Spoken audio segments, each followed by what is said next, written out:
This waterfall right here is in the middle of a downtown. Want to take a guess where? Trees, scenery, beautiful buildings, bicycles. Probably say Seattle, right? Nope. This is in the American South. You have a friend or family member from South Carolina? Ask them which city has the waterfall, and they'll tell you it's Greenville. It's the kind of place people go on vacation. But if you go back to the 1990s, people didn't even know this waterfall was here because a big bridge, kind of like this one, covered it up. So they tore it out. Why would the city, why would anyone tear down a perfectly good bridge? How Greenville awakened a sleeping waterfall and flooded downtown with $1 billion development boom. Hotels, residential, retail, offices, restaurants. One of the rare stories where removing a road is exactly what the economy calls for. And then that was the sales office. And turned a Cadillac dealership into a bike taxi service. I'd call this a bridge demolition story, but that's unfair because they ended up with another bridge. Just one built for people instead of cars. Back in the 20th century, this town was hopping. The roar of the Reedy River powered mills and made Greenville the textile capital of the world. Or at least they wanted to be. Until the 1970s when we started buying our clothes from overseas. 65 years ago, Greenville was in trouble. The textile industry that had powered this city since the beginning, it was starting to wind down. New stores out in the suburbs were big and new and clean and air-conditioned. So downtowns, the way they had been, just couldn't compete. So they started to die. And if new roads made the suburbs blossom, maybe downtown needed more roads too. The idea was if cars could have an easier time getting downtown, the downtown wouldn't die off. The loop around a section of downtown, and I think they had proposed in the 60s and 70s to expand the loop. Greenville's Mayor Knox White tells me during his childhood there was a big plan to build freeways all over town. Those never got built. Cars came careening across here. But the bridge over the waterfall did. The Camperdown Bridge connected the east and west side of downtown Greenville. 4-lane bridge over the top of this to carry traffic across town. Directly on top of the waterfall. Wasn't too many years later, people even forgot there was a waterfall here. The bridge safety barriers blocked the view. Now, you'd think people would care about that, but they didn't. In fact, in 1958, the Merchants Association for all the businesses downtown endorsed building the highway bridge across. They thought it would help. But no amount of roads is going to save a town when its entire economy is collapsing. A high crime, deserted, in the middle of it all, a 4-lane highway. And what could downtown Greenville offer customers that the suburban stores couldn't? In 1971, a new mayor brought a touch of Europe to City Hall. Heller was a staunch defender of human rights. Being a Jewish man in 1930s Austria wasn't very good. Max Heller convinced his family to abandon everything and flee to America. So when he got to Greenville, he had $1.60 in his pocket. Max took a job in textiles, working his way up to president. And by the time Max ran for mayor, the city was in trouble. When I moved here in 1976, I thought it was the ugliest downtown I'd ever seen. Coming to Greenville had saved him. Now as mayor, he set out to save Greenville. Instead of making it easier to bring people in cars into downtown, Max Heller just wanted more people. He didn't need the cars. MCMXXIV, if I'm reading that right. I had to Google that. It's 1924.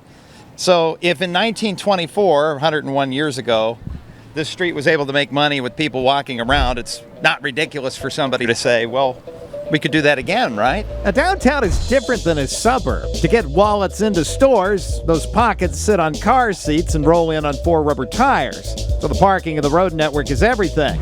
But downtown isn't set up that way. And if you try, you end up tearing down a bunch of buildings to build parking lots for these cars, which will never be as good as the parking lots in the suburbs, and you've messed up your downtown with a bunch of parking lots. But the Vienna way of taking space away from cars and giving it to people wasn't an easy sell. One merchant said, "Looks to me like instead of widening the sidewalks, they ought to narrow the sidewalks, get more traffic." Thankfully, they didn't listen to him. On the north end, they took a 4-lane street, Main Street, and turned it into 2 lanes and planted the trees. The result was unbelievable, and it's paying off. Max egged on businesses to match any of the federal aid money that he was able to bring in to pay for big sidewalks, trees, flowers. Half a century later, you can see the benefits here at the Saturday morning market. And while I doubt the organizers of the farmers market make oodles of money selling off $40 a pop spots on the street, what this does do is it gets people into the downtown who maybe normally wouldn't come down here. They get familiar with it. They come back during the week, spend some money. The gamble paid off. Once downtown was a place people wanted to go, people started going there again. And there's some market creativity in the space. This donut shop is in a closet. Less restrictive than needing 5,000 square feet in a normal suburban mini mall. And no downtown space is going to waste. Everything on Main Street helps the city make money. So development pretty much for the next 20 years stayed in about a 2-block area, but we didn't have many people walking on the sidewalks and not much activity beyond that 1 or 2 block area. 20 years after Max left office, 8-term Mayor Knox White wanted to make even bigger waves. I felt at that moment, 20 plus years after the first phase, I felt like they were making some strategic bad decisions. And the mayor set his sights on the Camperdown Bridge. Why would the city, why would anyone tear down a perfectly good bridge? I must have heard that 100 times to the point that I began to think it must be the name of the bridge. And the second problem was we didn't own the bridge. The state of South Carolina owned the bridge. It's easy to make the case that the bridge was in bad shape, but structurally, it was sound. We were dreading going down to Columbia to meet the new head of the Department of Transportation. We discovered that Betty Mabry was chairman of the Columbia, South Carolina Council of Garden Clubs. See, back in the 1980s, the Carolina Foothills Club knew that the waterfall was down here. They also knew nobody came down underneath the bridge to see it. So they wanted to plant flowers and kind of beautify it down here. So at least a few people who would venture underneath the big scary bridge would have something nice to look at. We saw the waterfall and the highway bridge overhead, and she was appalled. It's a miracle because another person in that job probably would have just run us out with a stick because we're asking them to give us the bridge so we could tear it down. Trying to warm up the public to the idea is a different story. Small fire. Raging infernos battling the Camperdown Bridge. Nonsense. We did have an opportunity to go to the newspaper at the time, back in the day when people read one newspaper and got a Sunday color photograph of a vision of the park. Most people were against it, not because they didn't have vision, they'd just never seen the waterfall. When a city or state Department of Transportation wants to build a bridge, they put out renderings to get you and me excited about it. So it only makes sense that if you're taking a bridge out, you put out a rendering to get people excited about it. Suddenly we had people understanding it's about what we're going to get for doing that, which is a beautiful park. So at 9 a.m. on August 5th, 2002, the last car drove across the bridge. And over 78 days, demolition crews hauled away almost 6 million pounds of debris. Of course, it's more than a bridge removal. It was also paying to build out the big park that surrounds the waterfall so people actually have a place to go. Price tag on all of this at the time? $13 million. How do you pay for all this? And let's take a ride on a bike taxi. We're absolutely not putting motors on these things. It's cheating. We lasted like 7 days. This video is not sponsored by the Found News app. Check reporting bias in real time. Left or right, the only two opinions possible. Plus, your subscription helps out a struggling tech company. Instead of frittering it away giving money to the reporters, lousy freeloaders.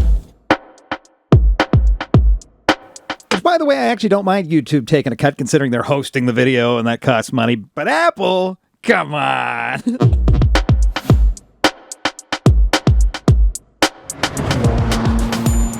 The hospitality tax is a little sales tax. Every time you and I come to visit, we spend money on restaurants or hotels. That goes into a fund that the city has. And if the new park acts as a tourist attraction, the two could work together. Greenville borrowed $10 million as bonds, did a couple of tips, that's another topic, and from these sources cobbled together the $13 million they needed to build the park. The park brings more people to town, who then go to restaurants and bars, and the city taxes 2%, which goes toward maintaining the park and paying those bonds off. And because the park is nice, more people come to town and go to the bars and restaurants and pay the tax. Which, by the way, the bond to build this whole park and everything, that paid off last year. So Greenville owns all of this free and clear. Within about 5 or 6 years, we had over $100 million of new investment in hotels, residential, retail, offices. When you have something nicer than an overpass, people actually want to develop next to it. This side of the river redeveloped first with big hotels and restaurants and all. It took a little while longer, about 10 years more, before the other side started to really pick up. I mean, here's one. Look at this gigantic hotel here. I thought that was an old retrofitted historic building. That's how well they blended it in. And so when I was trying to figure out where the old highway went, I said, well, it couldn't have gone right there because that old historic building's in the way. No, that thing's brand new. Yeah, we brought Mr. Kessler from Savannah, Georgia, and he saw that right next to the waterfall and said, that's where I'm going to build my hotel. The city invests in good infrastructure, parking garages, streetscape, all the beautiful trees in downtown, and the private sector invest along with us. So the more they invest, the more we invest. You know, Greenville's story reminds me a lot of Carmel, Indiana, but there's one thing I didn't bring up in Carmel, Indiana. There's a lot of corporate headquarters. Carmel's got some pretty big money. But a former textile town, that's got some money, but not like Carmel. Well, if it's possible here, it's possible anywhere, including your town. The key is to get people and their money into downtown without them having to bring a car with them. Other cities use light rail trains to bring people in, but Greenville's not likely to get one of those anytime soon. When the city built this park, they put bike trails running through it, and eventually those bike trails have spilled out and sprawled out into the other parts of the city. And it's this bike trail network that brings an enormous number of people in. Driving a giant tricycle around in the baking hot sun, getting cardio, it's the best job I've ever had. Phil Gonzalez owns a bike taxi service that shows off the waterfront park and the good downtown in a different way. When we first started, you had to sell the ride. Turn the music up, make sure everybody's having fun, and then go by somebody else that's sitting and waiting on a ride. Someone's going to be like, hey, how do I get one of those? Traditionally, downtowns have had traffic moving too fast to be able to kick back and enjoy a bike taxi. He tells me it's a new idea to a lot of people. Oh, no, I can walk. I don't need your lazy services. And I came up with a line, it's not lazy, it's luxury. Phil says he gets all types, date nights, brewery tours, or people trying to escape traffic after a big, busy event. I tell our drivers, consider yourself a vehicle with bike lane privileges. In the bike lane, we can get past traffic. These are relatively new to Greenville, but cycle-pulled rickshaws have been around for well over a century, and the purists like to keep it real. So much so that when I came here, I said, we're absolutely not putting motors on these things. It's cheating. We lasted like 7 days. Phil has built out a fleet These are like the Ford pickups. The newer style is like the Cadillac. designed to be compatible with the urban environment. I've got them tuned down to a max output of 750, so we're not flying through the streets. Complete with a hydraulic brake master cylinder and trailer brakes, which you don't see on a normal bike. This is Greenville's Unity Park, a popular destination for bike taxi passengers. But for years, the beautiful trail connecting Falls Park and Unity Park was off limits to his taxis, until he gave the mayor a ride. And then we kind of took a little lap, and then I said, am I permitted to be on the trail? He said, absolutely. And it was a beautiful canopy of trees. People were ringing the bell, waving at us. Halfway down the trail, he said, this is the way. This is the Swamp Rabbit Trail, a 28-mile greenway that could even make people in the Pacific Northwest feel jealous. Over 600,000 people a year use this thing. Howard County in South Carolina is building out a huge trail network on a budget of almost zero. That's next time. And a quick thank you to whoever sent me a postcard. The post office lost it, but this is what it would have looked like. On the back saying M-O-O-N, that spells Nebraska. I think it's a Stephen King thing. Thank you for sending this.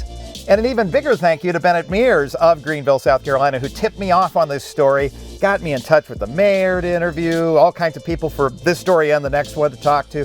You know, when I got to town, I had to call him and make sure I was in the right Greenville, because there's also one in North Carolina. And shows you how much I knew about Greenville before this.